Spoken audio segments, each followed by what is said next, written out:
Hey guys, welcome to Winecraft. My name is Mario Luna with MarioLunaSomm.com, where we develop the sommelier in you. This week's Winecraft is all about one song. It's called Gimme Shelter by the Rolling Stones. Back in 1969, there was so much tension going on because there was the Vietnam War happening. There was so much tension and public support was increasing where support was decreasing. So the Rolling Stones just decided to put together a beautiful song to address these concerns because everybody in the world wants peace, especially in the wine world. I mean, all we do is just drink and share stories, but there are 5 areas that I want to highlight that if there's no shelter, bad happens. There is no wine in that area. And they're very popular wines like Bordeaux or even one in Sonoma, California. So let me open up my notes and let's get started because the most important thing about the wine growing aspect is give me shelter. So it's time to give me shelter. Let's dive into the 5 areas now.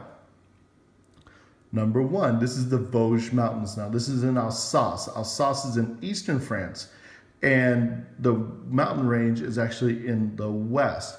Why is that so important? Because the continental climate of France, if you imagine what the weather's like in northern central France during its growing season, it can be windy, it can be rainy, it can be hail, cloud cover everywhere.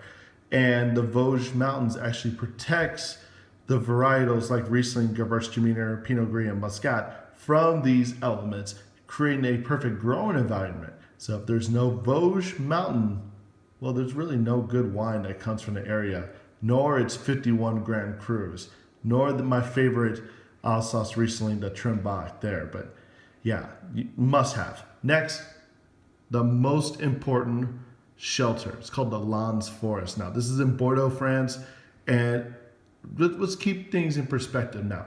There are areas in Bordeaux that's under sea level, and because 800 to 1,000 years ago, it was underwater.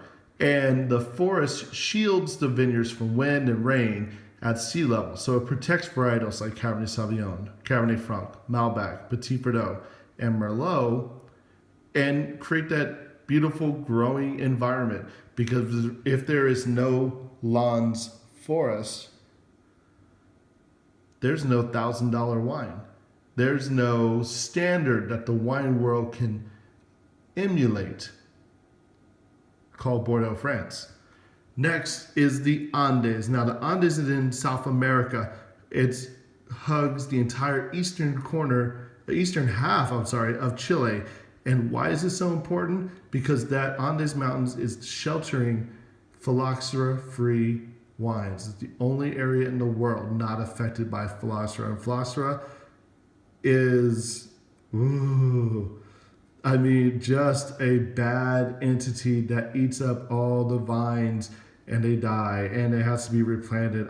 There's so many vineyards that have to replant. A lot of the American wine history revolves around phylloxera being replanted in the mid part of the 1900s. If you read it up, it's bad, but that's the beautiful thing about the Andes, because without that mountain range, we don't know how Chilean wines would be because they would be affected by phylloxera as well. So it protects varietals like Carmenere, Cabernet Sauvignon, and Syrah. 4 is most intriguing to me. This is called the Te Ora Mountains. Now this is in New Zealand, and the elevation grows 12,000 feet. 12,000 feet, that's insane. It protects and tempers the environment, channels the right amount of wind into the vineyards from Antarctica and also Indian Ocean. So it creates that soft Pinot Noir, Sauvignon Blanc, Chardonnay. I love it. Beautiful. Because without the mountain ranges, we do not know if New Zealand can grow beautiful wine at all. And finally, the Petaluma Gap. I like this area too because I love my Pinot Noirs from Sonoma. I love my Chardonnays from Sonoma. And what makes those very captivating to me is in Petaluma Gap, part of its growing region, that little mystique about it, it creates a beautiful fog and cool climate to protect and enrich varietals.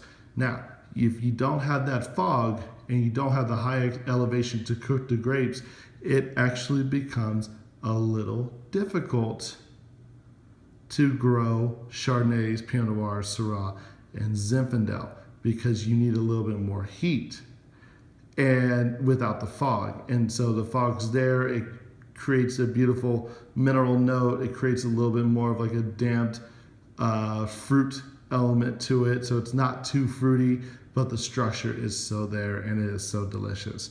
So without the Petaluma Gap, without the Teora Mountains, without the Andes Mountain, without the Landes Forest, and the Vosges Mountains, there is no wine.